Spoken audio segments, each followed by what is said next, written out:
अरे सगळे वैभव असावे पण व्यवहार नसावा, त्याला फार महत्व आहे.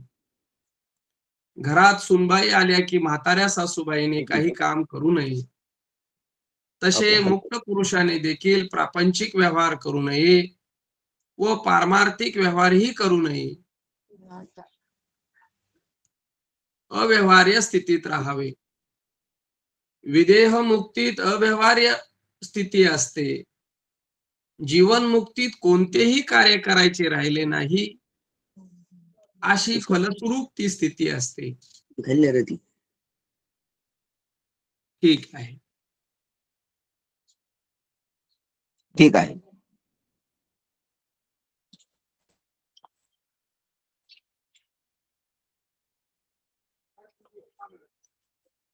फूल विवून फल सुखी, फळ नाशी रस पाकी, तोही रस उपके तृप्तिदानी. फळ विवून फूल सुखी, फळ नाशे रस पाके, तोही रस उपके तृप्तिदानी. माऊली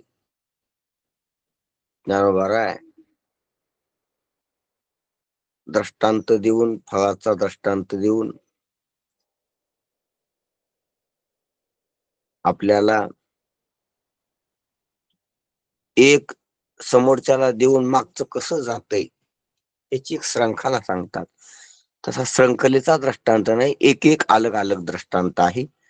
पण ज्ञानोबारायची शैली असल्यामुळं एकातच ते श्रंखला शोधतात तसं जाण्याची. जसं ज्ञानोबाराय सांगतात की फूल हे येतय, सुंदरतेनं शोभतय, सुगंध देतय, कोमलता त्याची जाणवती स्पर्शाला, आणि अशा प्रकारचं चांगल्या प्रकारचं सर्व बाजूनं चांगलेपण शोभते ते. पण फळाला देऊन ते जाते, फळाला विवून, फळाचं कारण बनून किंवा फळाला उपलब्ध होऊन, फळाचा परिपाक बनून, परिपाक होण्यासाठी ते फूल इतकं सुंदरतेनं शोभलेलं फूल सुकतय. पण ते सुकू द्या, फळाला प्राप्त करते. फूल येऊनी फळ येऊनी फूल सुके. तसं फूल लय शोभनी, बीजापेक्षा कोंब शोभनी, कोंबापेक्षा पानाची शोभा चांगली, आणि पानापेक्षा सर्व पानं डेरेदारतेनं, झाड गगनचुंबी होणं पानानं, ढायानं, ढाकळ्यानं, शाखानं, हे शोभा आहे, जास्त शोभा आहे. त्याचीच आपली तोरण असते, तशीच गुढ्या असतात, पताका म्हणतो आपण, त्याच पताका पानच पताका आहेत. पण आपण प्रतिकात्मक दुसऱ्या कागदाच्या किंवा कपड्याच्या केलेल्या असतात. खऱ्या पताका जिवंत नैसर्गिक ईश्वर सृष्टीतल्या पताका पानच आहेत वनस्पतीच्या.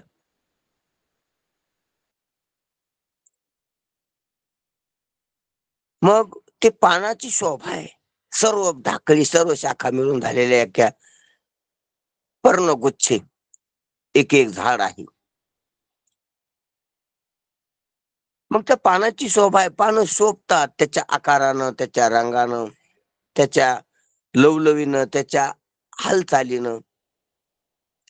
पण कितीतरी पानं शोभली तर त्या पानातून फुल फुटत आहे, तर फुलाची शोभा काही आगळी वेगळीच आहे. कोमलता, रंग, सुगंध, सौंदर्य त्या पानाला पानापेक्षा फुलाला जास्त आकर्षित आहेत. पतंग, अनेक प्रकारच्या फुलपाखरं, त्यालाच फुलपाखरं म्हणतात, फुलावर बसतात म्हणून. फुलावर येऊन उडून गिरटी घालून बसतात आणि आस्वाद घेतात त्याचा, म्हणून त्याचं नाव फुलावरली पाखरं. पंख आहेत म्हणून पाखरं, आणि फुलावर बसतात म्हणून फुलपाखरं. ते बी तशीच कोमल रंगीत असतात त्यांचे पंख. भुंगे, भ्रमर म्हणतो आपण त्यांना.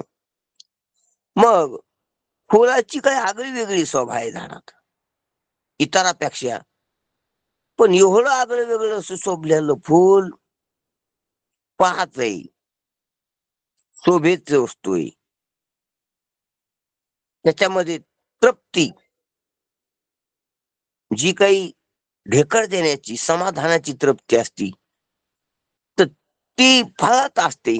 म्हणून फळाला विवून ते सुकते फुल. बीज फुटून कोंब येतो, बीज फुटून वाया नाही गेलं, कोंब आला. कोंबाची लवलव जाऊन पानं येतात, एकाचे 2 होते, एका कोंबाचे 2 पानं, ती वाना 3 पानं. मग कोंब वाया नाही गेला, परिणती झाली, त्याची परिपाक व्हायला लागलाय. आणि त्या पानाला अनेक पानं फुटून पुढं पुढं पानाची गर्दी होत असते, वाढ होत असते. तर ते पहिली पानं गळून जातात, जी पहिली पाहिली होती 2 पानं फुटले ती राहत नाहीत, पण तरी वाया नाही गेली. पानं देऊन गेली, पानं देऊन गेली, अनेक पानं देऊन गेली. 2 पानं जेव्हा 5-10 पानं येतील तेव्हा ती 2 पानं गळाली. पुन्हा 100-500 पानं येतील तेव्हा ती 5 पानं 7 पानं गळाली पहिली. असं करीत करीत गळती आणि लागवड, पानाची लागवड होतच चालत असते. असं करीत करीत पानाचाच बाजार भरतो आणि त्या पानातून फुल येते. अशी काही काही झाडे आहेत की सर्व फुल पानं गळत येत आणि फुलच राहते, फुलच, जसा गुलमोहरा, पळस. अशी काही झाड आहेत की एक बी पान राहत नाही आणि नुसते फुलच फुलं, फुलच फुलं. पान जाते फुले राहते. आणि सर्व झाडाचं असं आहे की ती फुल राहत नाही, सुकत आहे, आणि फळ, शेंग, फळ हस्तगत होते. शेंग बी फळच आहे त्या धान्याचं, कणीस फळच आहे, ओंबी फळच आहे. किंवा वृक्षाची घेतली तर अनेक विविध फळे येत, विविध आकाराची, विविध नावाची. पण ते फुल इतकं रहस्यमय, इतकं सुंदरतेनं फुललेलं, बहरलेलं, आकर्षित करणार सर्वाला, ते सुकत आहे आणि फळाला प्राप्त होते. फल प्रजनन होतं फळाचं, फळाचा प्रस्तुती होती, फळाचा जन्म होतो. फळ विवून फुल सुखी, पण तरी वाया नाही गेलं फुल. ते फुल सुकल्याला दिसलं, फुल दिसाना तिथं आता. फुलाची जी कोमलता होती, जी सुंदरता होती, जी सुगंध होता, तो कुठे गेला आता? तो राहिला नाही. तो फळात आला, फळ स्वरूप झाला. फुल, फळ विवून फुल सुखी. तस सचितानंद, सचितानंद, अहम ब्रह्मस्मी, अहम ब्रह्मस्मी, हे ब्रह्मरूपाला, ब्रह्मस्वरूपाला प्राप्त झालं. ते म्हणणं नाही राहिलं, त्याचं मनन नाही राहिलं, त्याचं चिंतन नाही राहिलं, त्याचं वाचन नाही राहिलं, त्याचे पुनरावृत्ती राहिली नाही. तो का म्हणे, अहम ब्रह्म आड येऊन येदी भ्रम. हा बी भ्रम, हा कचरा, हा फुलाचा कचरा राहिला नाही तिथं.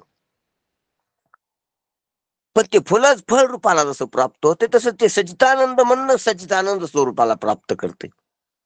ते म्हणणंच, ते बोलच,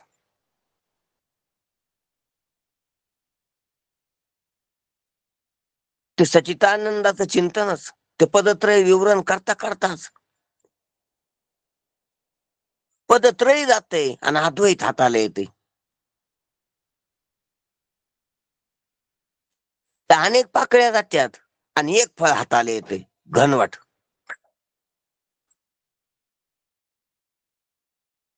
त्या फळाच्या किती अनेक पाकळ्या होत्या,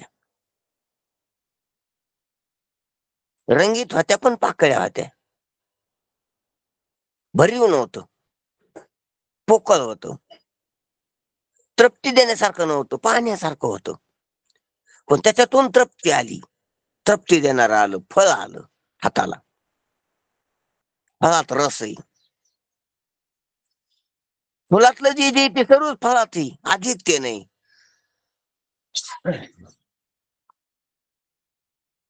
वास आहे फळात बी, चव आहे, स्पर्श आहे, रंग आहेत, सुंदरता आहे आणि अधिक अधिक तृप्ती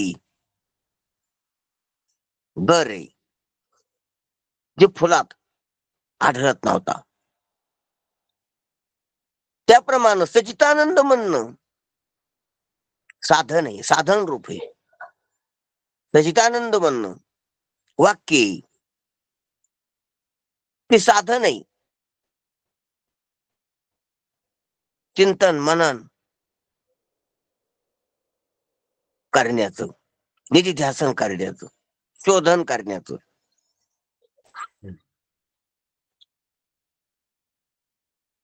आणि ते करता करताच फल हाताला येते. अत्यंत महत्वाची गोष्ट आहे, त्याला समाधी भ्रम त्याच्यामुळेच म्हणते फळ हाताला येते. फलद्रूपाला प्राप्त होते, ते निष्फळ होत नाही.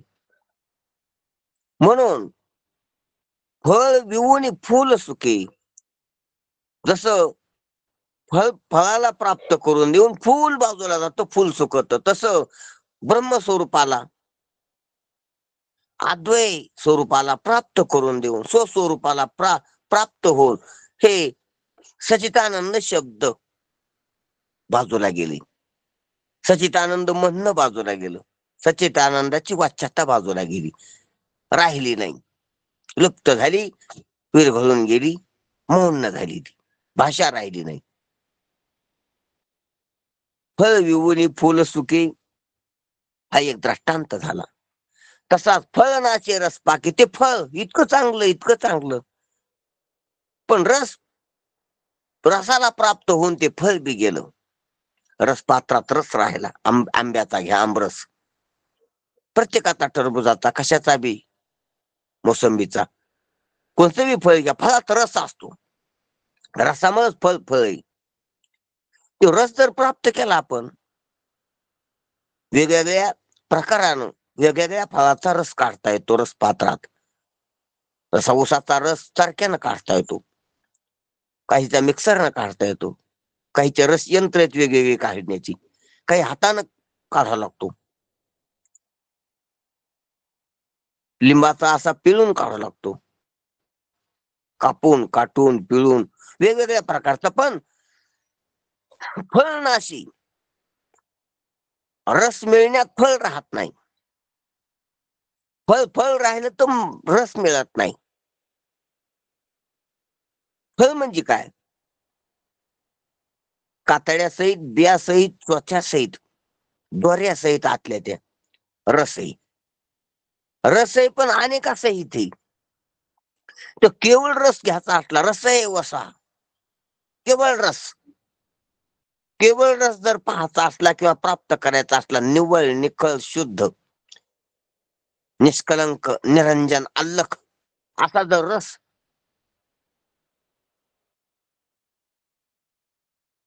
एकत्र करायचा असला, तर त्याच्यातला बराच त्या फळातला भाग आहे, कातडी, बिया आहेत, चोथा आहे, काही दोरे आहेत, ती बाजूला करावं लागतील. आणि ती बाजूला करण्यात फळ रूपानं, फळ दिसत नाही, ती गोल दिसत नाही, त्या आकाराचं दिसत नाही, त्या रंगाचं दिसत नाही. पहिल्यात त्याचा देठ राहणार नाही, नंतर कातडी राहणार नाही, नंतर त्यातल्या बिया काढणार, चोथा काढणार, त्या चोथ्यातला रस पिळून काढणार, मग घन राहिलं नाही, पातळ आकारमान राहिला नाही तसा, ज्याच्यात ठेवताना तसा आकार त्या रसाचा, मग ज्या पात्रात ठेवताना तसा घन होतं, ते पतलं झालं. दिसत होतं महाराज काय ते? बोला. रसय ओ साहा असं श्रुतीनं ब्रह्माला म्हटलेलं आहे का ईश्वराला? ब्रह्माला. मग रस ही जी लक्षणं आहेत ती द्रवरूप आहे, मग ब्रह्म थोडंच त्याला काही रूप रंग आहे. नाही, मग हे दृष्टांतातले ना, ह्या फळाच्या मानानं रस धरा आणि तुम्ही फुलाच्या मानानं फळ धरा. हे दृष्टांत असा चालू आहे ना इकडं, म्हणजे जसा बियापासून तर रसापर्यंत दृष्टांत आला, दृष्टांत आपला आला. हं. तसं तसं तिकडं जगापासून तर ब्रह्मापर्यंत तिकडा दृष्टांत आणा. जसं बी फुटून कोंब तिकडं आपण पाहिला, तसं इकडं बी जग फुटून, जगाची आसक्ती फुटून, जीवत्व फुटून शुभेच्छा तनुमानस असं तिकून इकडे या ना. किंवा धन्यवाद. हा, जसं ते हे हे आपण इकडून आणलं तसं ते तिकडून आणा आणि ते ब्रह्मापर्यंत आणा, असं येते. हा, म्हणजे दृष्टांतिक दृष्टांतावर जुळवून घ्यायचं सगळं ते तिकडेही बीजरूपाला प्राप्त होतंय सगळं गबाळ निघाल्यानंतर, आणि इकडेही बीजरूपाला प्राप्त होतंय सगळं गबाळ निघाल्यानंतर. गबाळ निघाल्यानंतर. बरोबर बरोबर आहे, मूळ रूपाला. तर मग हे अनेक होते त्या फळात. बीज मोडे झाड, बीज मोडे झाड होय, झाड मोडे बीजी समाई. हो, बरोबर बरोबर बरोबर आहे दृष्टांत. त्याप्रमाणे कोंब येऊन बीज आठी, पाने होऊन कोंब घटी, सर्व पाने लागता वाटे, फुल फुटे पळसाचे. पळसाच्या बाबतीत किंवा गुलमोहऱ्याच्या बाबतीत असेही. त्याप्रमाणेच एक एक पुढच्याला देऊन मागचं जातंय असा माऊलीचा दृष्टांत आहे. तसाच फुलापर्यंत आलो तर माऊली म्हणतात फळ विवून फुल सुके, फळ नाशे रस पाके. इथपर्यंत आपण आलो. ते फळ देखील रस पाक करताना, रस काढताना पाकगृहामध्ये किचन रूम मध्ये ते फळ देखील नासते. फळ नाशे रस पाके, आणि तोही रस उपके तृप्तीदानी. म्हणजे रसाला प्राप्त होऊन फळ जातय आणि तो रस देखील तृप्तीला, समाधानाला, ढेकराला किंवा भुकेला निवृत्त करून तो रस देखील संपतो. दृष्टांत तो रस देखील संपाला, समाधानाला, तृप्तीला, आनंदाला. आनंद झाला रसाचा. काय झाला? त्या रसाचा आनंद झाला, आनंदाला प्राप्त झाला रस. तो आनंद रसच आनंद झाला. ते बीच आनंद झालं, बियापासून झाला. एक एक एक एक उत्कर्ष वाढत गेला, उत्क्रांतीवादासारखी. इथं पुढं पुढं पुढं पुढं कसं परिवर्तित झालं, तसं सचितानंद पद तशी गेली. ते गेली म्हणजे ती ब्रह्मस्वरूपाला प्राप्त झाली, ब्रह्मस्वरूपाला प्राप्त करून घेऊन दिली. म्हणून महाराज म्हणतात की फळ नाशे रस पाके, तोही रस उपके तृप्तीदानी. असं म्हणून ही जी प्रक्रिया आहे तर ही काही गमिलं नाही, कमीलय. अत्यंत महत्वाची गोष्ट आहे. याच्यात गमही नाही, लॉस मध्ये नाही आलं, याच्यात मिळकत आहे, उलटी गेलं नाही. शेतात बीज पेरलं शेतकऱ्यानं तर वाया नाही, म्हणजे नुकसान नाही झाली, फायदा झाला. जाऊन बी फायदा झाला. जाऊन झाल्याला फायदा ज्ञानोबरायला सांगायचा आहे. जाऊन एकड जाणं दिसतंय, बी वाया गेल्याला दिसतंय, पण फायदा दिसतो. नजरावाल्याला फायदा दिसतो, त्याला भविष्य माहिती आहे पुढचं, त्याला फायदा आहे.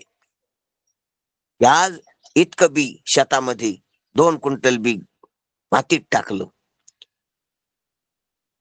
तो फायदा नुकसानीकडे पाहावा का फायद्याकडं? हयात आता वर्तमानात पाहिलं तर नुकसान आहे. 2 क्विंटल बियाला लॉस गेलं घर. पण गेलं नाही ते, गेलं नाही ते. कोंब येऊन बीज आटे, बीज आटे पण कोंबाला येऊन ज्या जागेवर कोंब येईन अशा जागेवर टाकलंय ते. त्या आगीत नाही टाकलं, ते चक्कीत नाही टाकलं, ते वाळूत नाही टाकलं, ते खडकावर नाही टाकलं. जिथं कोंब प्राप्त होईल त्याला अशा जागेवर टाकलं. म्हणून कोंब येऊन बीज आटे, बीज आटे पण कोंब येऊन. आणि पाणी होऊन कोंब घटी, कोंब घटी, कोंब बी राहत नाही दुसऱ्या चौथ्या दिवशी. पण पानं येऊन आला, पानाला प्राप्त झाला. आणि सर्व पानं लागती वाटते, सर्व पानं गळती होती शिशिर शिशिर ऋतूमध्ये. सर्व पानं वाळून खाली पडतात, कुजून जातात. म्हणजे त्याच्या वाटाला लागतात, मृतिकामय होतात. पण फुल फुटे, पानं लागती वाटे पण फुल फुटलं झाडाला. त्या फुलं आले, फुलानं बहरून गेलं. आणि ते फळ देऊन फुल सुकलं, रस देऊन फळ नासलं, आणि तृप्ती देऊन, आनंद देऊन, समाधान देऊन, भूक संपून रस संपला. निवृत्ती झाली एकाची. जी भूक होती, भुकाचं दुःख होतं, जी खाण्याची पिण्याची वासना होती, तिला संपलं. वासना संपली आणि रस संपला. रसाची अभिव्यक्ती किंवा रस जे दिसत होता, रस कशात गेला? वासना निवृत्तीत गेला. वासना संपली, आणि वासना संपणच आनंद आहे. वासना दुःख आहे, आणि वासना निवृत्त होणं आनंद आहे. म्हणून व्यावहारिक दृष्टांत आहे वासना संपण्याचा, आणि पारमार्थिक सिद्धांत आहे वासना समूळ निवृत्त होण्याचा. ब्रह्मरस गोडी तयाशी फावली, कोणाशी महाराज? वासना निमाली समूळ ज्याची. रसानं वासना संपत असते. त्या फळाच्या रसानं बी जी खाण्याची वासना आहे, पिण्याची वासना आहे, ती संपत असते. खाण्यापिण्याची वासना स्थूल देहाच्या धर्तीवर आहे, बेशिकवर आहे. आणि मोठं होण्याची, कमाई होण्याची, दुःख घालण्याची, ह्या ज्या वासना आहेत, ह्या सूक्ष्म देहाच्या धर्तीवरल्या आहेत. ह्या संपल्या पाहिजे. खाण्यापिण्याच्या वासना रोजच संपत येतात, पुन्हा फुटतात. रोजच संपत येतात, पुन्हा निर्माण होतात खाण्यापिण्याच्या वासना. पण ही आनंदी होण्याची, मोठं होण्याची जी वासना आहे, दुःख निवृत्त होण्याची, मृत्यू निवृत्त करण्याची जी वासना आहे, ती सूक्ष्म देहाची. ती निवृत्त आहे. दोन पोट आहेत आपल्याला, दोन भूका आहेत. एक अन्न पाण्याची भूक आहे, अन्न वस्त्र निवार्याची. ती शरीराच्या धर्तीवर स्थूल आहे. ती स्थूल उपाधीच्या दृष्टीने ती भूक आहे, ती बी भूक. अन्न वस्त्र निवारा.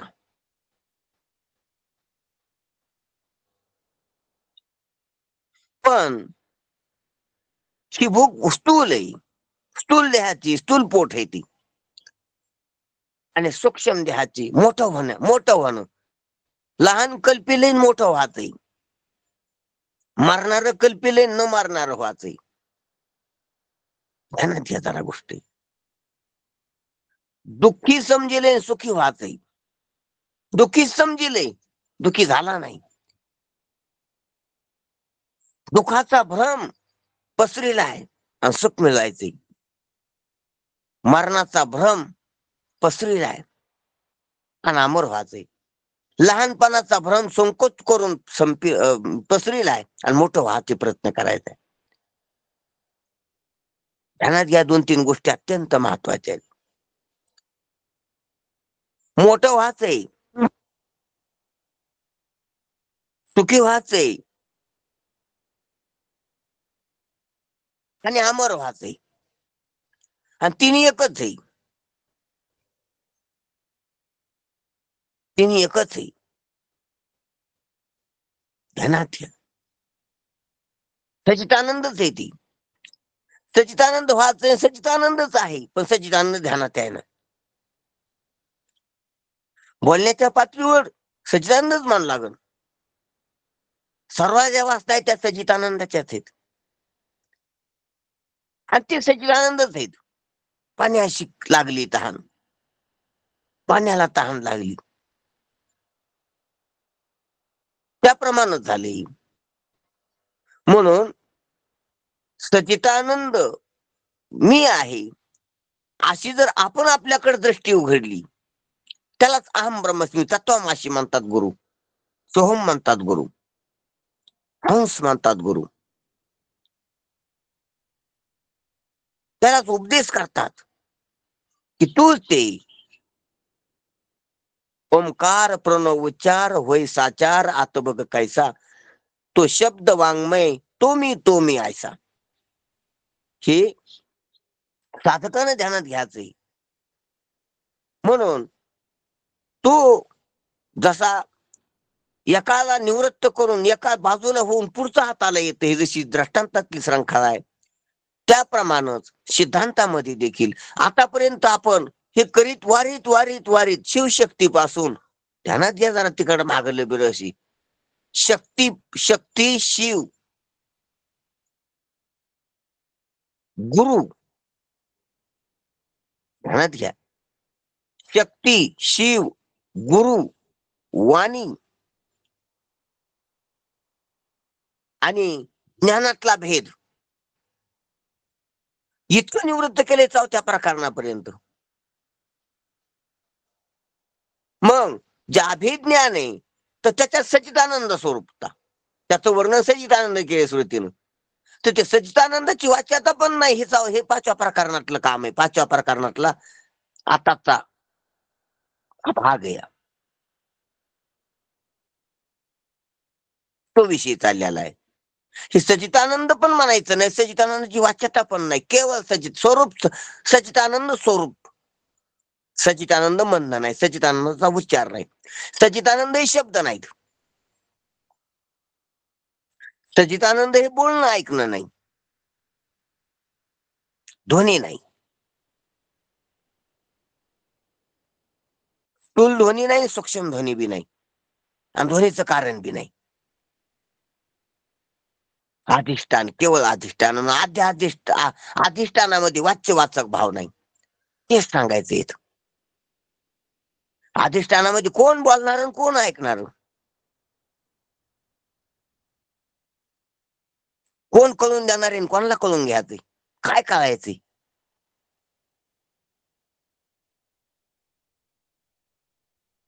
सांगणारा कोण आणि ऐकणारा कोण, मोक्ष द्यायला कोण आणि पाहिजे कोणाला अधिष्ठानात.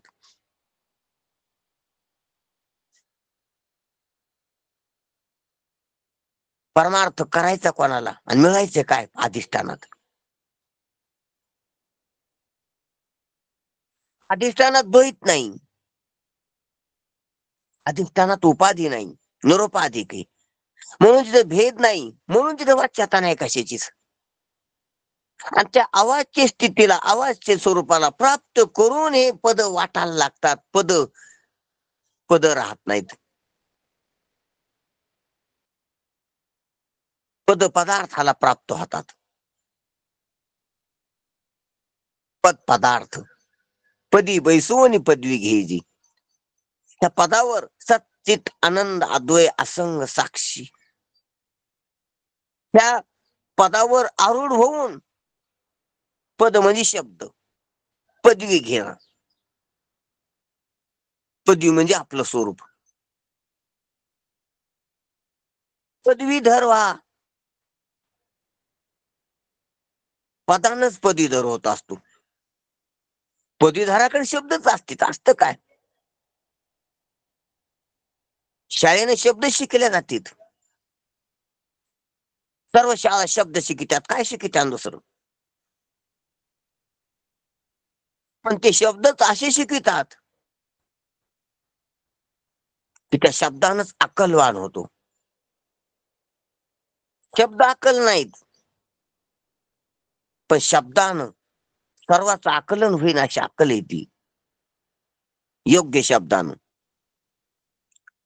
आणि एक बार शहाणपणा झाला की शहाणपणा हेच पदवीधरपणा आहे. पद भेटलं त्याला, नियंत्रणात आले त्याला, त्याला सर्व केंद्रावर गेला तो, सर्व दिसायले त्याला तिथून. आता त्याला पदवीधर म्हणा. पदवी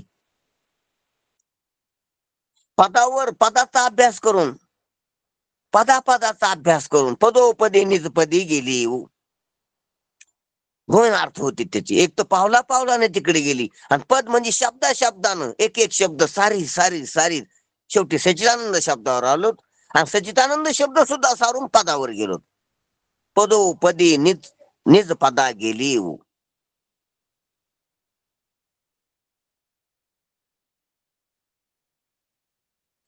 चालताच निज पदावर गेलं अवाच्य होते, बोलणं ऐकणं राहत नाही. म्हणून महाराजाला सांगायचे की पद सुद्धा, पदाची वाच्यता सुद्धा, कारण ते वाचक नाहीत, ते वाच्य नाही, हे वाचक नाहीत तिथं पद. म्हणून हे सच्चिदानंद पद सुद्धा तिथं म्हणायचे नाही, तिथं आठवायचे नाही. तिथं पदच राहत नाहीत, केवळ पदार्थ.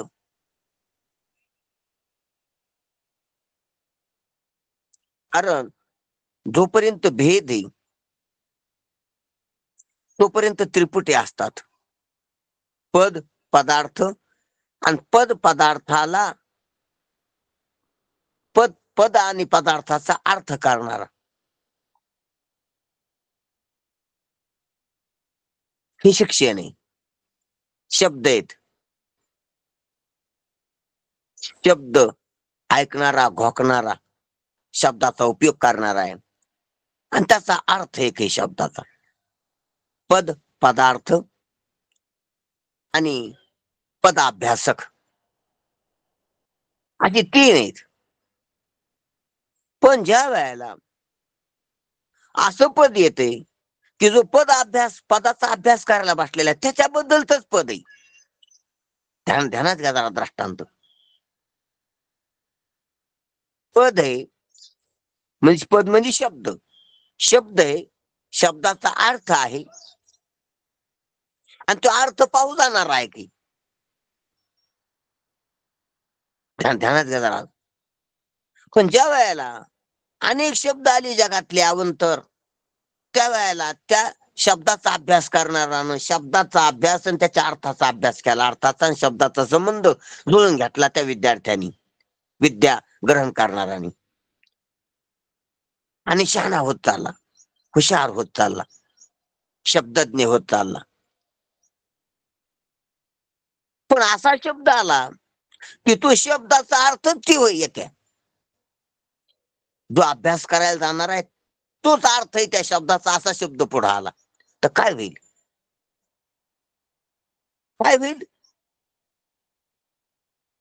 शब्द उच्चारीन, शब्द निघून जाईल, आणि अर्थ तोच राहील, अर्थ वेगळा नाही राहिला, त्रिपुटी खलास झाली. ध्यानात या. ज्या वेळेला दुसऱ्या अर्थाचे शब्द आले त्या वेळेला त्या दुसरा अर्थ हा शब्द आणि हा शब्दाचा अभ्यास करणारा तीन होती. पण जो अभ्यास करायला चालला त्याच्याबद्दलचा शब्द आला, तोच त्याचाच अर्थ दाखवून देणारा शब्द समोर आला, आणि त्याचा अभ्यास करायला लागला तर शब्द निघून जाईल आणि अर्थरूप तोच होईल. शब्द घोकून या करावे ते काय, अर्थाकार राय होऊन या.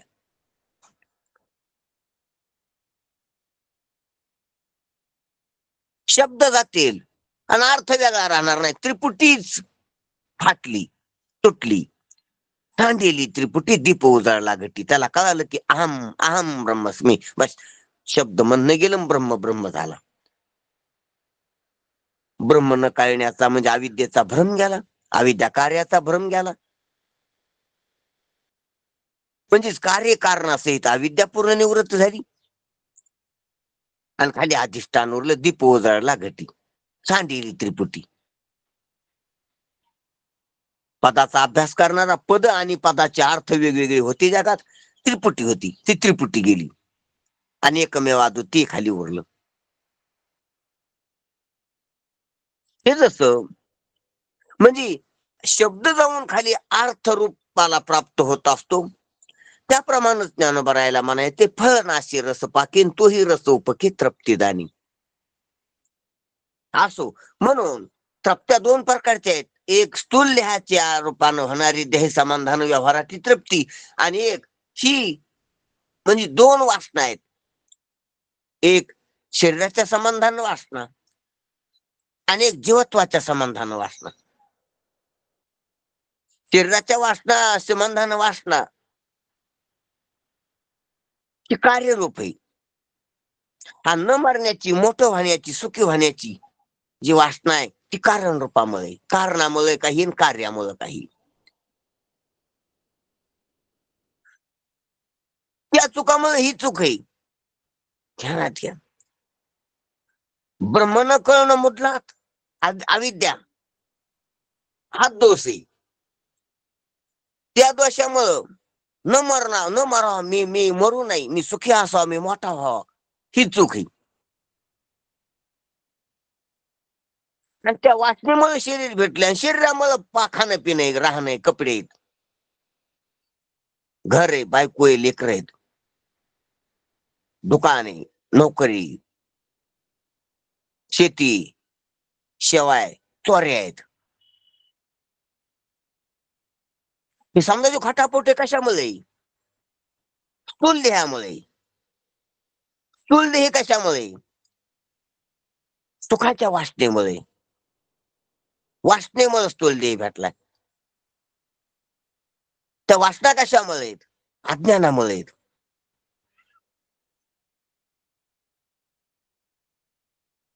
ब्रह्म न कळणं, आपण स्वरूपानं कोण आहे हे न कळणं, हीच मुळातली उपाधी, हाच मुळातला दोष आहे, अविद्या दोष. अविद्या दोषानं अंतकरण दोष म्हणजेच वासनेचा दोष. अविद्येमुळेच वासना झाली न मारण्याची, अविद्येमुळेच वासना झाली मोठं होण्याची, अविद्येमुळेच वासना झाली सुखी होण्याची, सुखालाच ब्रह्मानं वासना झाली. आणि त्या वासना ला फाटी फुटली, अनेक प्रकारच्या वासना झाल्या. अनेक बुद्धीचे तरंगण क्षणा पालट तिरंग, धरू जाता संग तो होय बाधक. अशी अंतकरणाला फाटी फुटली, शाखा फुटल्या, तो सूक्ष्म देह. आणि सूक्ष्म देहामुळेच स्थूल देह भेटतो सुटतो, भेटतो सुटतो, भेटतो सुटतो. जसे झाड असल्यामुळं पानं लागतात, दरवर्षी घालतात, लागतात. त्याप्रमाणे स्थूल देह मिळतो, पुन्हा जातो, पुन्हा मिळतो. तेच जन्म मरणे, पुनरपी जन्म पुनरपी मरण. म्हणून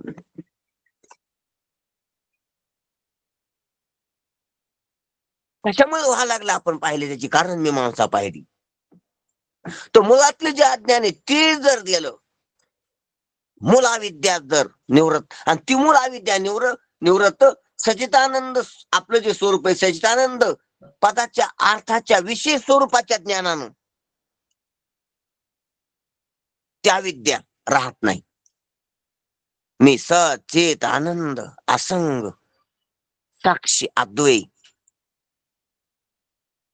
अव्यक्त अव्यवहार्य व्यापक अशा स्वरूपाचा आहे, असं आपल्याला अपरोक्ष ध्यानात घ्या. अपरोक्ष प्रमा झाली पाहिजे आपल्याला अशी. तेव्हा अपरोक्ष भ्रमा आहे संसाराची, दुःखाची, मरणाची, ही भ्रमा जाईल. अपरोक्ष प्रमेनच अपरोक्ष भ्रमा जाईल. भ्रम बी, संसार बी अपरोक्ष, भ्रांती अपरोक्ष, कोणती परोक्ष ज्ञानानं जात नाही. परोक्ष ज्ञानानं हाजरती नुसती जात नाही, अपरोक्ष ज्ञानानंच निवृत्त होत असती ही भ्रांती जन्म मरणाची, दुःखाची, भेदाची, अनेक प्रकारची जी भ्रांती देहांकाराची, जगसत्यत्वाची, भेदभ्रांती, संघभ्रांती, त्या ज्या अनेक प्रकारच्या भ्रांत्या आहेत, त्या भ्रांत्या आपल्या स्वरूपाचं विशेष रूपानं अपरोक्ष होत नाही जोपर्यंत, तोपर्यंत त्या डोकं काढतात, तोपर्यंत त्या तमाशा मांडतात, तोपर्यंत त्या नाटक दाखवती, अनेक भ्रमात पाडती,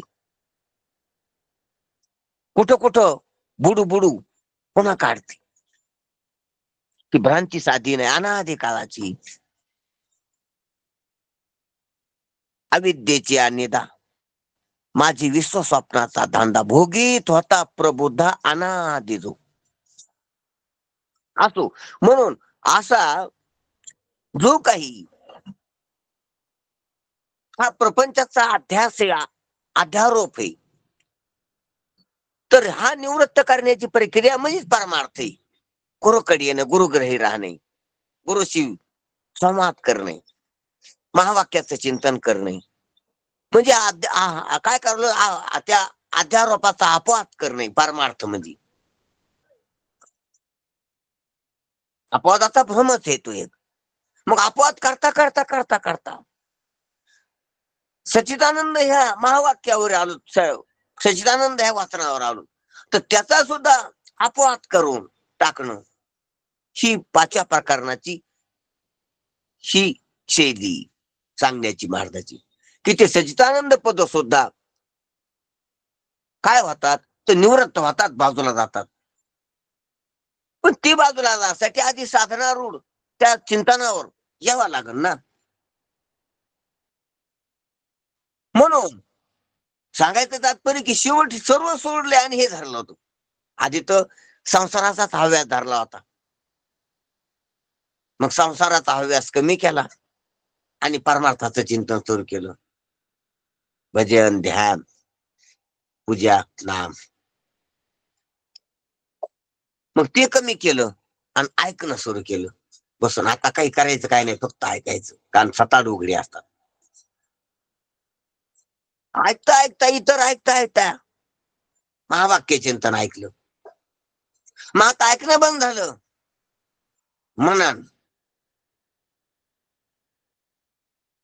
मनन चिंतन सुरू झालं.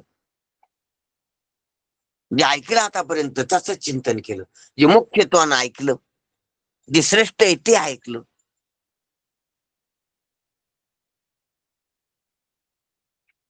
आता जे ऐकलं, जे सर्वसारे जगातलं ते ऐकलं, आता त्याचं चिंतन, तत्कथनम तत्चिंतनम.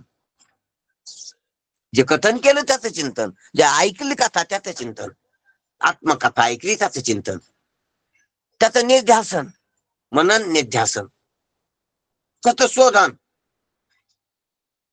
कशाचं? सच्चिदानंद पदाचं. आणि त्या शोध लागला की तुम्ही त्यांची शब्द बाजूला गेली, बस आता शब्द पण संपली.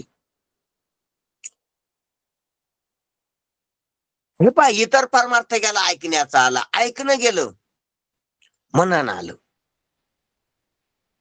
मनन गेलं, निध्यासन आलं, निधिध्यासन. निधिध्यासनाचा त्या पदाचा शोध संशोधन, तत्व पदार्थ शोधन. आणि शोध लागला की शोध बी संपला, शोधन संपलं, तोच राहिलं, फक्त स्व राहिलं. आणि ते स्वचा शब्द नाही राहिला. पण स्वची जी भ्रांती होती पहिली, 3.5 हाताचा सोय, काळा गोरा सोय, स्त्री पुरुष सोय, गरीब श्रीमंत सोय, जन्म मारणारा सो आहे, परिचिन्न सो आहे, अनेकातला एक सो आहे. अशा सोचा जो भ्रम होता तो सो नाही राहिला, स्व स्वरूप झालं, स्व झालं. सोनं सर्व स्वहा केलं, सर्वाला स्वहा केलं, स्वच राहिला.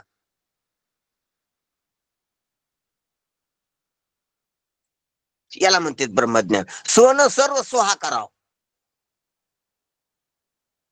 सोनं पर सर्व स्वहा करणं, पर राहिलंच नाही, फक्त स्वस्व. आणि पर नाही राहिलं तर स्वची भाषा गेली.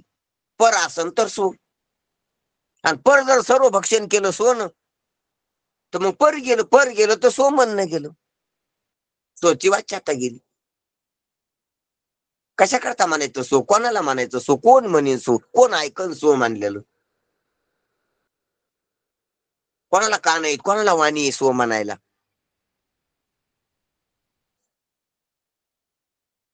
एकात व्यवहार नसतोय म्हणून सो म्हणणं गेलं, म्हणून सचितानंद म्हणणे गेले दुरीव. असा संसाराचा व्यवहार गेला, परमार्थाचा व्यवहार गेला. मग व्यवहारच नाही राहिला, व्यवहार खुंटला, बोलणं खुंटलं.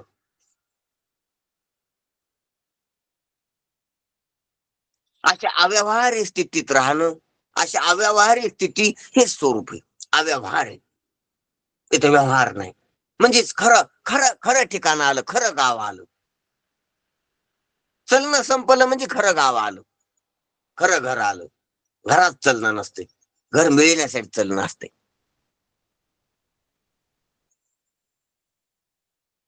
चावणं, गिळणं, चुरणं हे संपलं म्हणजे तृप्ती आली. तृप्तीत ते नसते. तृप्ती झाली आजची, साधने सरते अपयशी. तृप्ती जोपर्यंत येत नाही तोपर्यंत गिळा, गिळायला चावणं पाहिजे, चावा. चावायला चुरणं लागते, चुरा.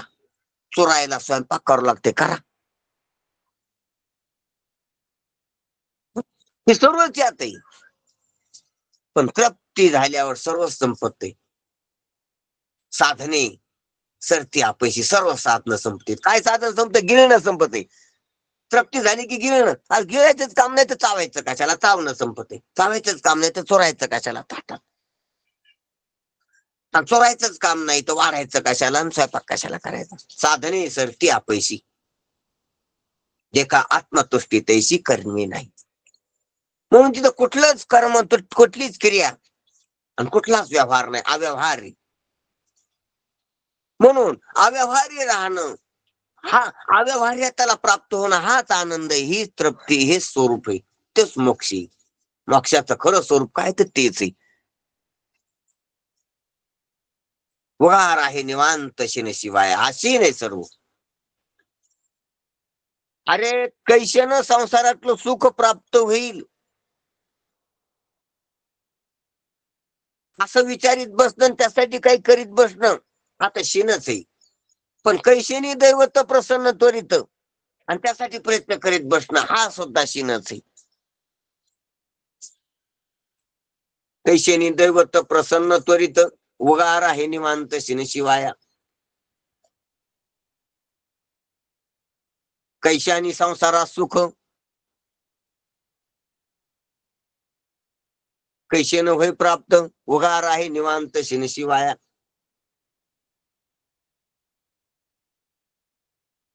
संसारात काय केल्यानं सुखी होईल मी? अरे शिनू नको, उगार आहे निवांत शिन शिवाया. कोण्या साधनानं मला आत्मसुख भेटन? साधनानं उगार आहे निवांत शिन शिवाया. साधन संपल्यानं मन, साधनानं नाही. म्हणून महाराज हे पहा, ही निवृत्तीची प्रक्रिया आहे, निवृत्ती मार्ग आहे. परमार्थात प्रवृत्ती मार्ग, प्रवृत्ती मार्गात मिळगत असते, काही करावं लागत असते, ती प्रवृत्ती मार्ग. निवृत्ती मार्गात मिळवायचं संपते, करायचं संपते, त्याला मला निवृत्ती मार्ग. ते करणं आणि निवृत्त करण्याचा भाव, करण्याचा अहंकार, याची समाप्ती होत असते, त्याला म्हणते निवृत्ती मार्ग. प्रवृत्ती मार्गातून निवृत्ती मार्गात येत असतो. प्रवृत्ती मार्गच निवृत्ती मार्ग हस्तगत व्हायला आहे. आणि निवृत्ती मार्गात निवृत्ती होत असते. निवृत्ती काढला मार्ग. मोक्ष पाहिजे तर पायऱ्या चाडा मार्गानं, मुक्ती पाहिजे तर सोपानावर या. आणि अनेक सोपान उल्लंघन करीत ज्ञानावर या, आणि ज्ञानावरून निवृत्तीकडे चाला. निवृत्ती शोभे मुकुटाकार.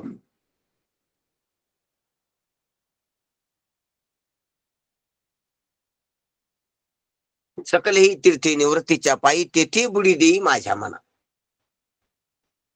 म्हणून आणि न करणं, करणं संपणं हाच आनंद व्यवहारात. हेच गुरुजी आपल्याला इथं दृष्टांतापूर्वक सांगतात. संसारामध्ये देखील श्रीमंत मनुष्याने व्यवहार करू नये. व्यवहार खुंटणंच आनंद आहे. संसारामध्ये जगदांपाती व्यवहारामध्ये सुद्धा करणं संपणं हाच आनंद आहे. साधनं संपणं हाच आनंद आहे.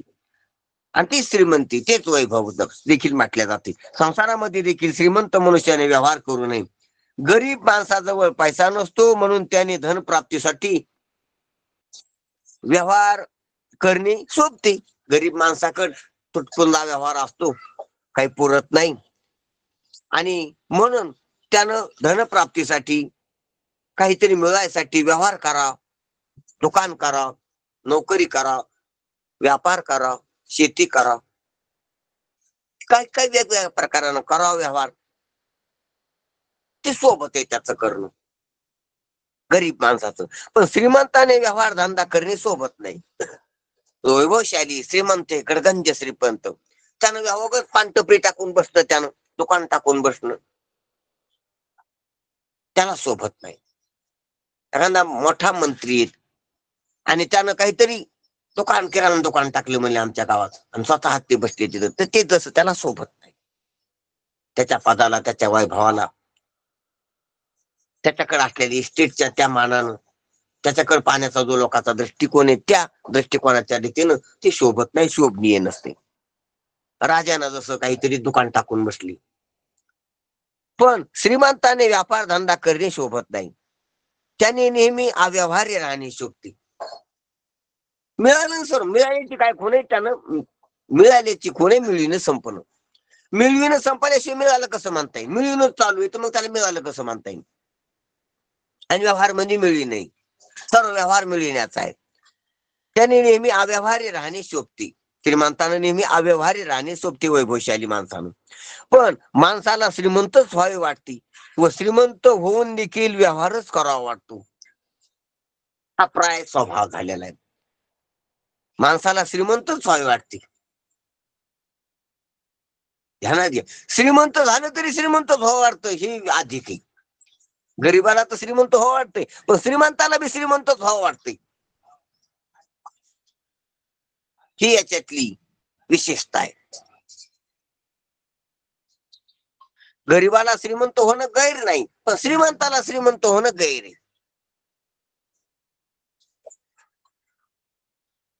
पण माणसाला श्रीमंतच व्हावे वाटते. त्याचं कारण पाहू आपण. व श्रीमंत होऊन देखील व्यवहारच करावा वाटतो. श्रीमंत होऊन व्यवहार कस काय करावा वाटतो? गरगंज श्रीमंत, त्याच्या 50 पिढ्याला बी काही कमी पाडणार नाही असे श्रीमंत, आणि त्याला देखील व्यवहारच करावा वाटतो. म्हणजे मिळावाच वाटतं. म्हणजे त्याला मिळालेलं नाही का? त्याला मिळालेलं नाही का कळालेलं नाही? भाग दोन आहे. त्याला मिळालेलं नाही का मिळवण्याचा जो स्वभाव आहे त्याचा, तो भ्रमानं त्याला जायला. श्रीमंत होऊन देखील व्यवहारच करावा वाटतो. का करावा वाटतो व्यवहार? तर श्रीमंत होऊन देखील व्यवहारच करावा वाटतो. त्याचं कारण आहे, तो श्रीमंती लोकांना दाखवतो, पण त्याला स्वतः मी श्रीमंत हे वाटतच नाही, पटतच नाही. हे पहा, लोकांना दांभिकतेनं श्रीमंती दाखवणं वेगळं, आणि मनात आपण श्रीमंत झालो म्हणून परिपूर्णता होणं वेगळं. आणि ती पैशानं, वाड्यानं, कपिड्यानं, अलंकारानं होणारच नाही. तशी परिपूर्णता ज्ञानानंच होईल, चिंतनानंच होईल. बस आता काहीच नाही, आता पाहणे गेले दुरी, माझा मीच झालो हरी. ते फक्त साधू संतांच्या संगतीतच ही तृप्ती होईल. ही तृप्ती पैसा देऊ शकत नाही, ही तृप्ती घर देऊ शकत नाही, ही तृप्ती अलंकार देऊ शकत नाही, ही तृप्ती पद देऊ शकत नाहीत, ही तृप्ती अशी प्रतिष्ठा देऊ शकत नाही, मान मान्यता ही तृप्ती देऊ शकत नाही.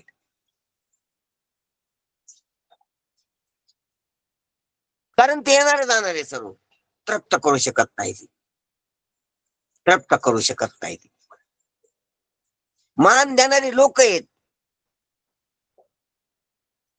ते मान देते आणि अपमान करते. परतंत्र आहे तिथं.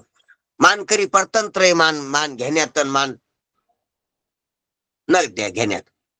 त्याने द्याला तर म्हणून प्रतिष्ठितच असे ते लोकांवर अवलंबून आहे. लोकमान आहे तो. आणि ते लोक त्याच्या स्वभावाप्रमाणे त्याच्या संस्काराप्रमाणे वागत असतात. म्हणून कधी सुखी होत नाही. म्हणून श्रीमंत झाला पण कोणतरी अपमान करायला लागले, कोणतरी मान द्यायना, तर त्याला टोचतंय ती. कारण याच्या मनात मानाची इच्छा आहे. अज्ञानी असल्यामुळं, मूर्ख असल्यामुळं मानाची इच्छाच अपमानित करीत असती. सुखाची इच्छा दुःखी करीत असती. देवाची इच्छा देवापासून दूर करीत असते. मारण्याची इच्छा मरणपत्रात पाडून, न मारण्याची इच्छाच मरणपत्रात पाडून घेत असते. अत्यंत महत्वाच्या टोकाच्या गोष्टी आहेत. म्हणून श्रीमंत होऊन देखील आणि श्रीमंती लोकाला दाखवून देखील पण मी श्रीमंत न वाटल्यामुळं त्याला व्यवहारच करावा वाटत असतो.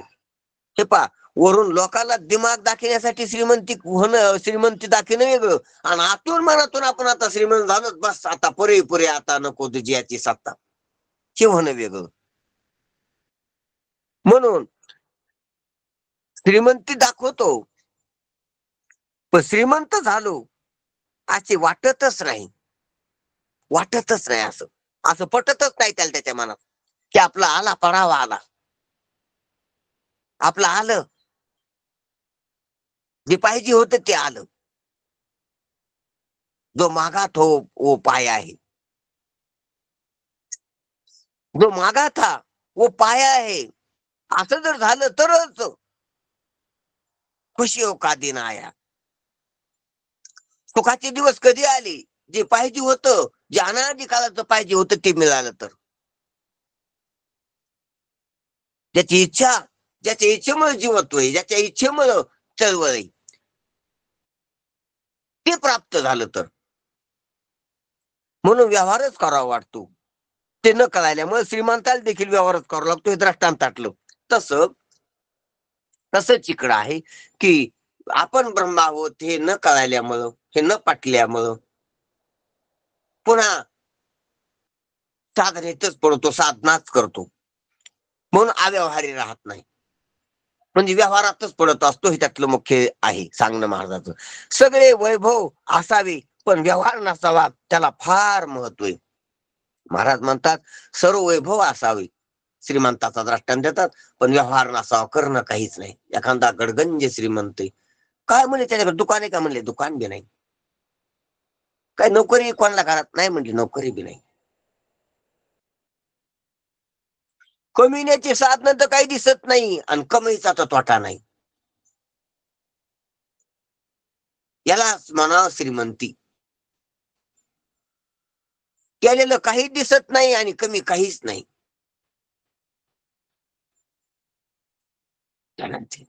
त्याचं दुकान नाही, त्याचा व्यापार दिसत नाही, त्याची नोकरी दिसत नाही, तो शेतात राबलेला दिसत नाही, दुकानाच्या कामाला गेलेला दिसत नाही, तो काही मॅनेजमेंटचा व्यवहार, मार्केटिंगचा व्यवहार केलेला दिसत नाही, आणि कमी तर काहीच नाही. श्रीमंत त्याला म्हणून याच्याकडे म्हणजे कमाईचं साधन काहीच नाही, कमी काहीच नाही, त्याला श्रीमंत म्हणते. व्यवहारातला सगळे वैभव असावी पण व्यवहार नसावा, त्याला फार महत्व आहे.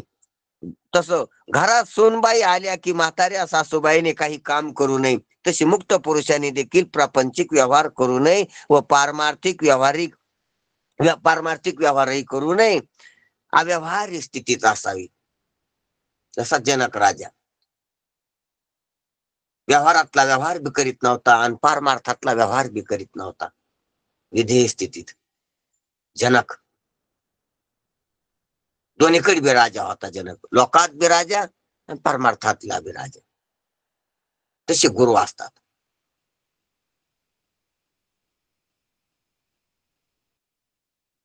गुरु दोन्हीकडे बी राजा असतात.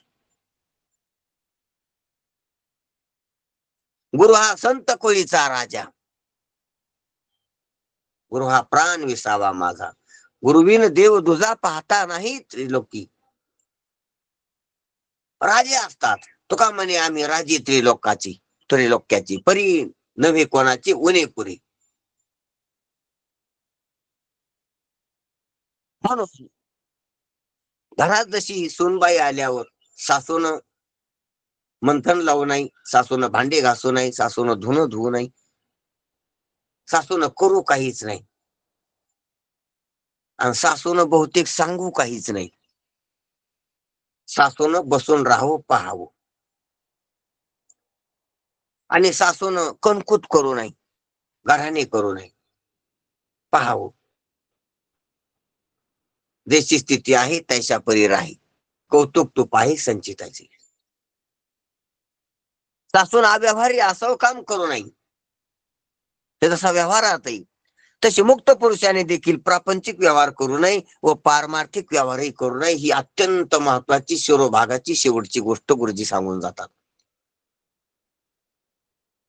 प्रापंचिक व्यवहार तो प्रारब्धानं होतो, प्रारब्ध तू करीतच नाही, तो आकारता येतो मी पाहतो. पण परमार्थातला व्यवहार साधनारूढ असताना साधक असताना खूप केलेला आहे, म्हणून तो करायला धजत असतो. तर पारमार्थिक व्यवहारही करू नये, पण केव्हा समाधान झाल्यावर कशासाठी, आणि ते सहजच खुंटत असतो. तृप्ती झाली जैसी साधने सडती तो पण नाही करीत, सडती साधने सडती अपयशी. आता पाहणे गेले तरी पाहणं संपत आहे, कारण माझा मीच झालो हरी. जशी हरपलेली वस्तू सापडल्यावर पाहणं का बंद होते, याची चिकित्सा केली कोणी, शोध करणं का बंद होते? त्याला कोणी पैसे देतं का आता इथून पुढे पाहू नको म्हणून? त्याला कोणी ताकीद करतं का आता इथून पुढे जर पाहिलं तर पाहाय, इथून पुढे शोधणं बंद कर? एखाद्याचं घड्याळ हरवायला घड्याळ सापडलं, तिथून पुढे तो शोध बंद करतो तर कस काय, कोणाच्या धाकानं करतो? कोणी साम दाम दंड भेद त्याला कोणी केला का? त्या कशामुळे बंद केला त्यानं घड्याळ शोधण्याचा धंदा? बंद सापडलं म्हणून. ती धंदा बंद झाल्याची खुणच ती येते, शोध बंद झाल्याची खुणच ती सापडलं. सापडल्यावर शोध नाही, तृप्ती झाल्यावर खाणं नाही.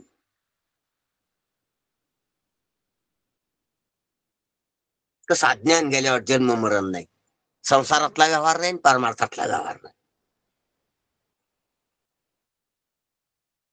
म्हणून प्रापंचिक व्यवहार करू नये व पारमार्थिक करू नये असं सांगायचं नाही, तो करीतच नसतो, करतच नसतो.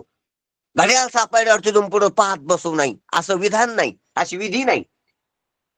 म्हणून मुक्त पुरुषानं काही करावं का काही करू नये असं विधान नाही वेदात. मुक्त पुरुषाच्या बाबतीत वेद आज्ञा करीत नाही त्याला की तू का करीनास, किंवा कर तू का करू नकोस, तू काही तो जप तप कर्म करू नकोस, क्रियानिम धर्म करू नकोस, तुला करीत बस. शहाण्याला आज्ञा नसते, आणि शहाण्याला विनंती करायचं काम नसते, त्याला शहाणा म्हणा. ज्याला आज्ञा करायचं काम नाही आणि विनंती करायचं काम नाही, त्याला शहाणा म्हणा. मोठ्या पदावर पण विनंती करावं लागते, त्याला शहाणा म्हणू नाही. म्हणून ईश्वराला विनंती करायचं काम नाही की पाऊस पाड, हे आपल्या कोण असते त्याच्याकडे नाही, त्याला माहित असते का काय करायचं तो. आणि आज्ञा करायचं काम नाही की तू का द्यायना दे, सकळ जीवाचा करतो सांभाळ. तसं शहाणा आहे, शहाण्याला आज्ञा आणि विनंती दोन्ही करायचं काम नसते. ते दोन्ही बी खालच्या दर्जातल्यासाठी असते, आज्ञा आणि विनंती. ज्याला स्वतः कळत नाही त्याला आज्ञा करावी लागते, आणि त्याला दुसऱ्याला काय पाहिजे आपल्या भोवताली हे कळत नाही, त्याला विनंती यावं लागते, त्याच्याकडे विनंती अर्ज यावा लागतो. विनंती अर्ज आल्याशिवाय तो काय पुढचं काम करीत नाही. परतंत्र येतो विनंती अर्जाच्या येण्याच्या, विनंती अर्जाची अपेक्षा आहे त्याला, त्याच्यात पारतंत्र्य येतात. तो अर्ज आल्याशिवाय, तसं ऑफिस मधल्या साहेबाला, कारण की लोकशाही असल्यामुळं त्याला अर्ज असल्याशिवाय काम करता येत नाही. त्याला दाखवते की माझ्याकडे अर्ज आलता म्हणून मी केलं, विनंती आलती, लेखी आलती, दाखवावं लागते त्याला, कारण तो स्वतंत्र नाही. म्हणून पण जो स्वतंत्र आहे, ध्यानात घ्या, ईश्वर स्वतंत्र आहे. पहिले राजे स्वतंत्र होते, स्वतंत्र. पण कोणाची विनंती याच्या आधी त्यांना काम करता येत होतं. आज्ञा तर नसतीच चलत राजावर कोणाची, राजाच आज्ञा करीत असतो. म्हणून आपलं काय चाललंय की त्यानं काहीच करू नाही, म्हणजे वेदाची विनंती नाही मुक्त पुरुषाला आणि वेदाचा आज्ञा बी नाही मुक्त पुरुषाला. ते मुक्तच आहेत ना, शहाणे आहेत ना. म्हणून व्यवहार करू नये व पारमार्थिक व्यवहारही करू नये, दोन्ही व्यवहार करू नये. तर का करू नये, ते त्याला सापड करीतच नाही, तो त्याच्याकडून होतच नाही. ती साहजिकच खुंटतीत. अव्यवहारी स्थितीत राहावे. अव्यवहारी स्थितीत राहणं कसं? आता अव्यवहारी स्थितीत कसं राहू?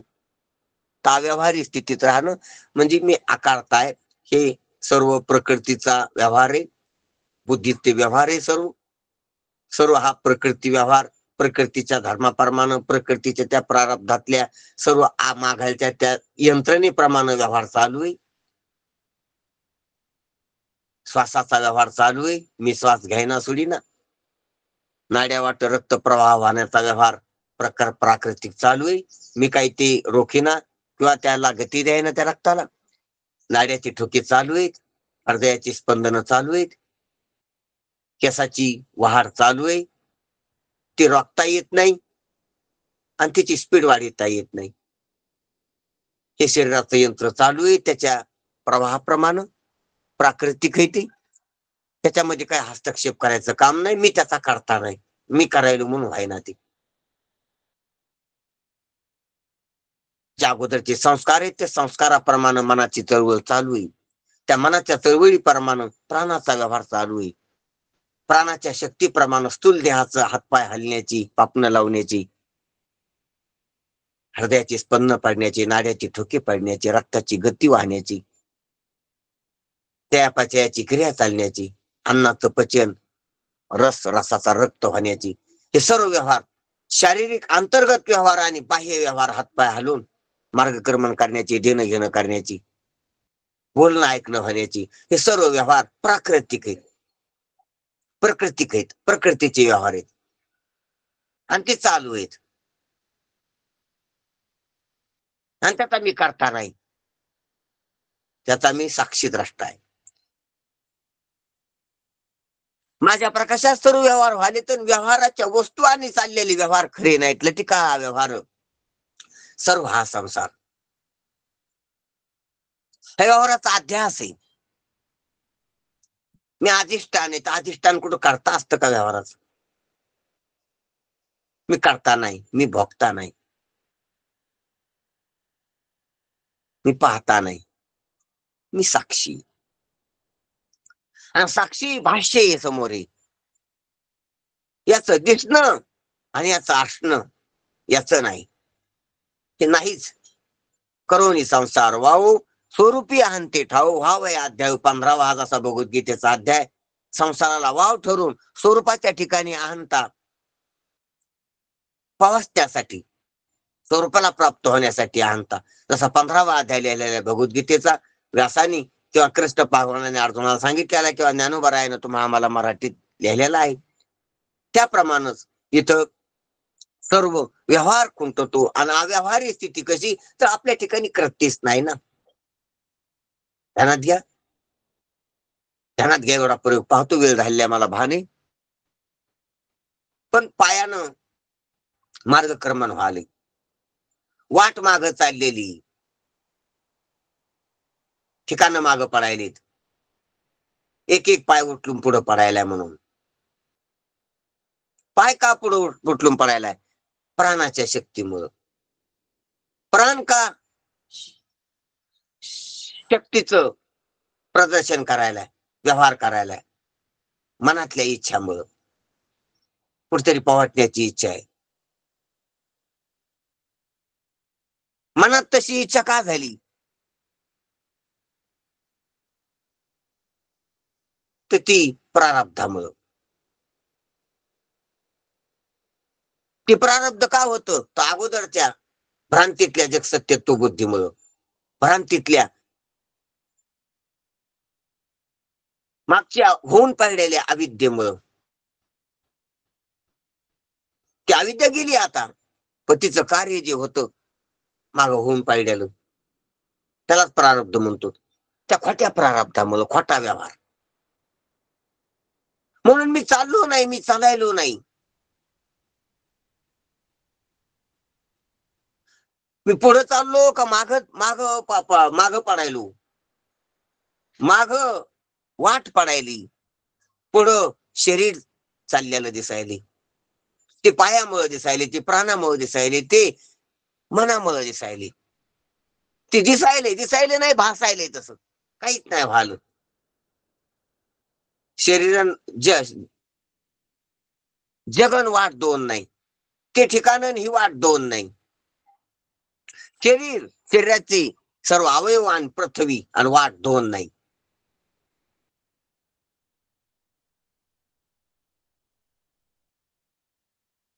पायी प्राण आणि मन आणि वाट आणि शरीर पोहोचायचं ठिकाण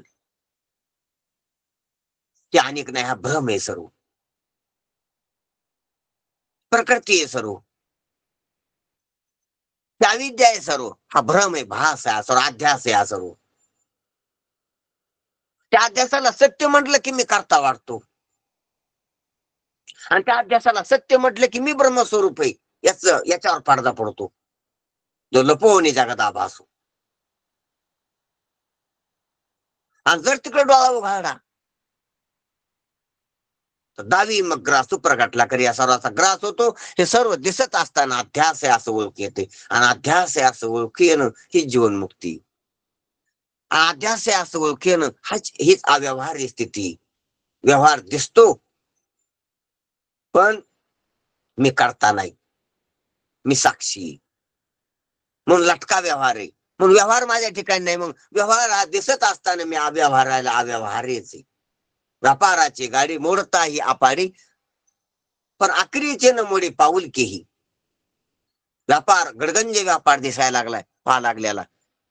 शरीराच्या पातळीवर, मनाच्या पातळीवर, प्राणाच्या पातळीवर, प्रारब्धाच्या पातळीवर प्रगाढ जगदांपाती व्यवहार दिसायला लागलाय. व्यापाराची गाडी मोडता ही आपाडी, पण आखरीचे न मोडी पाऊल की. आखरी येतो तो राहतो. एक पाऊल, एक कणभर देखील, एक क्रिया कुठलीच त्याच्याकडून फुटत नाही. मी करताय हा भाव येत नाही. आखिरी याला आखरीच राहतो. जसं आकाशात किती जलचक्राची क्रिया चाललेली, पण आकाश आखरी. आकाशात किती सूर्याच्या चंद्राच्या यरधारा चालल्यात, किती गोल फिरायलेत ग्रह ताऱ्याची, पण आकाश फिरायलंय का थांबलेलंय, चाललंय का या लागले.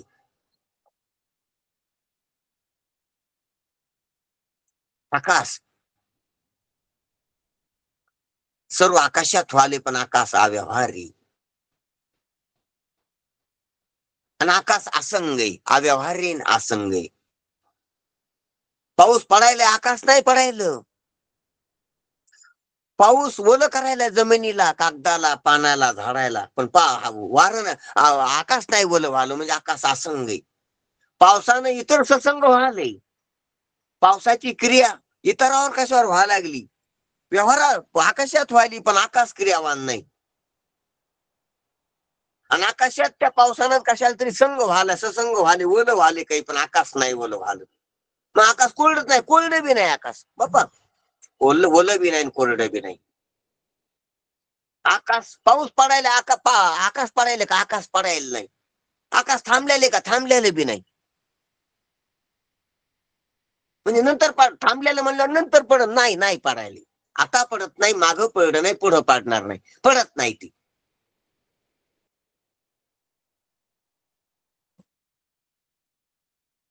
ते कोरडे का, कोरडं म्हणलं पुन्हा ओलं होईल. कोरडं पण नाही, ते कोरडं नाही आणि ओलं बी होणार नाही. कोरडं तर ओलं होत असते, ते कोरडं असतं तर ओलं झालं असतं. कोरडं नाही, ओलं नाही, पडायला नाही, थांबलेलं नाही. द्वंद्व रे मुक्तम, त्या सर्व द्वंद्व धर्मापासून मुक्त येते. महाराज म्हणतात ना की निर्द्वंद्व निशंक विचारता मही सुखानंद हृदय स्थिरावला. हे जसं आपल्या गुरुचं महात्म्य निवृत्ती दादा सांगतात. निवृत्ती दादा सांगतात आपल्या गुरुचं महात्म्य. निर्द्वंद निशंक विचारतामयी सुखानंद हृदय स्थिरावला. विरक्तीचे पात्र अन्वयाचे मुख येऊन सम्यक अनन्यता. निवृत्ती दादा म्हणतात निवृत्ती म्हणतात माझ्यावर गहिनी निवृत्तीवर गहिनी कृपा केली पूर्ण. गहिनीनाथानी माझ्यावर कृपा केली. निवृत्ती दादा म्हणतात कुळ हे पावन कृष्ण नामे. ह्या कृष्ण नामानं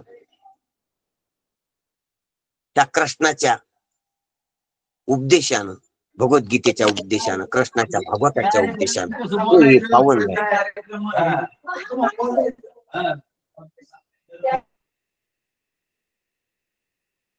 असो याप्रमाणे अव्यवहारी स्थितीत जसं राहणं असतंय ते आपण इथं थोडं पाहिलं. म्हणून प्रापंचिक व्यवहार आणि पारमार्थिक व्यवहार दोन्ही बी संपतो आणि अव्यवहारी राहत असते. तर ते अव्यवहारी अव्यक्त मौनात कळालं पाहिजे. ते बोलण्या वाचून लक्षात आलं पाहिजे. आणि ते बोलणं संपूर्ण म्हणजे सच्चिदानंद महावाक्याला परिपूर्णता होऊन ते तद्रुपता होत असते. विधेय मुक्तीत अव्यवहारी स्थिती असते. अशी विधेय हे पा ही व्यवहारिक स्थिती असते ती जीवनमुक्तीत अशी, आणि अव्यवहारिक स्थिती असते ती विधेय मुक्तीत. म्हणजे असा अनुभव सुद्धा बंद होतो. म्हणजे मी आकारताय याची वाच्यता बी राहत नाही. म्हणून जीवनमुक्तीत कोणतेही कार्य करायचे राहिले नाही अशी फल स्वरूप स्थिती. जीवनमुक्तीत हे सर्व व्यवहार दिसतो पण काही करायचं राहिलेलं नाही. काम नाही झालो पायरी कामा ही जीवनमुक्ती. व्यवहार सर्व दिसतोय पण करायचं काही राहिलेलं नाही. करायची कशाची इच्छा नाही. इच्छा नाही राहिलेलं नाही. राहिलेलं नाही काही करायचं म्हणूनच इच्छा नाही काही करायची मग आकारताय. सर्व कार्य व्यवहार दिसतो पण आकर्ते पण जात नाही. ही परिपूर्ण फलस्वरूप स्थिती जीवनमुक्ती. आणि विधेय मुक्तीचा अनुभवच बंद होतो. द्वैताचा अनुभवच राहत नाही. त्या क्रियेचा व्यवहाराचा अनुभवच येत नाही. कर्तेपणाचा आणि आकर्तेपणाचा बी अनुभव नाही. ती विधेय मुक्ती. म्हणून मागे आता जीवनमुक्तीत कोणतेही कार्य करायचे राहिलेले नाही अशी फलस्वरूप स्थिती. म्हणून परमार्थात फलस्वरूप स्थिती ती जीवनमुक्ती. आणि त्या फलाचा देखील अपवाद होतो ही विधेय मुक्ती. ते फल देखील व्यवहारात जे दिसत होतं की मी न मारणार आहे, न जन्मणार आहे, अहम निर्विकल्पो निराकार रूपो विभुर्व्याप्य सर्वत्र सर्व इंद्रियानाम सदा मे सर्वत्र ना मुक्तीर्न बंध चिदानंद रूपम शिवोहम हे विधेय मुक्तीतलं ते अव्यवहार्य स्थितीत म्हणजे अव्यवहार्याबद्दलचं बोलणं, व्यवहारात अव्यवहार्याबद्दलचं बोलणं, व्यवहारात परमात्म्याबद्दलचं बोलणं ही जीवनमुक्ती आहे. आणि ते बोलणं सुद्धा खुंटणं आणि अव्यवहार्य राहणं नुसतं याला म्हणावा विधेय मुक्ती. असो अशा प्रमाणे जीवनमुक्ती आणि विधेय मुक्ती या फलस्वरूप आहे. एक द्रष्ट फल आहे जीवनमुक्ती आणि अदृष्ट फल आहे विधेय मुक्ती. ह्या द्रष्टा अदृष्ट विजयी व्हावा विजयी असं चिंतन करणारा दोन्ही बी फल भेटतात हे आपल्याला इथं ज्ञानोबराने सांगितलेले. ठीक आहे, खूप वेळ झालेला आहे, इथं थांबतो मी.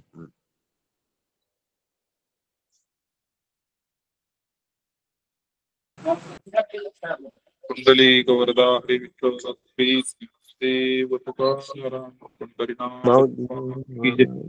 बहुतेक महाराज लेप झालेली वाटतं सगळे जण. जाऊ नाही, द्या असं. आहे मी आहे.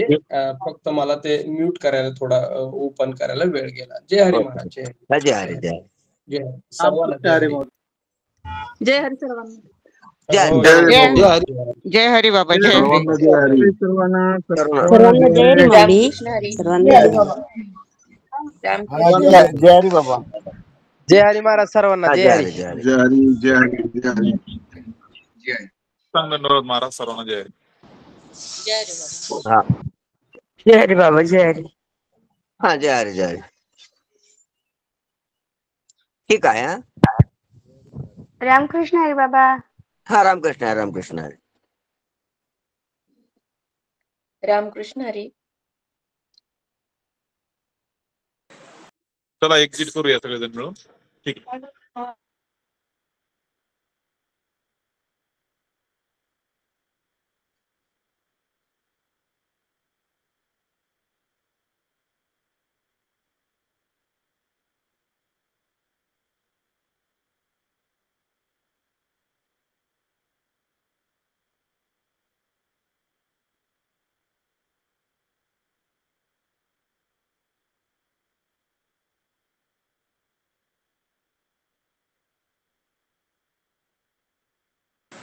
कृष्णा महाराज तुमचा मोबाईल जरा माईक बंद करून चालू करीत जावा. तुम्ही नेहमी 2दा-3दा तुम्हाला रिमूव्ह करावं लागलं, तसं योग्य वाटत नाही आम्हाला.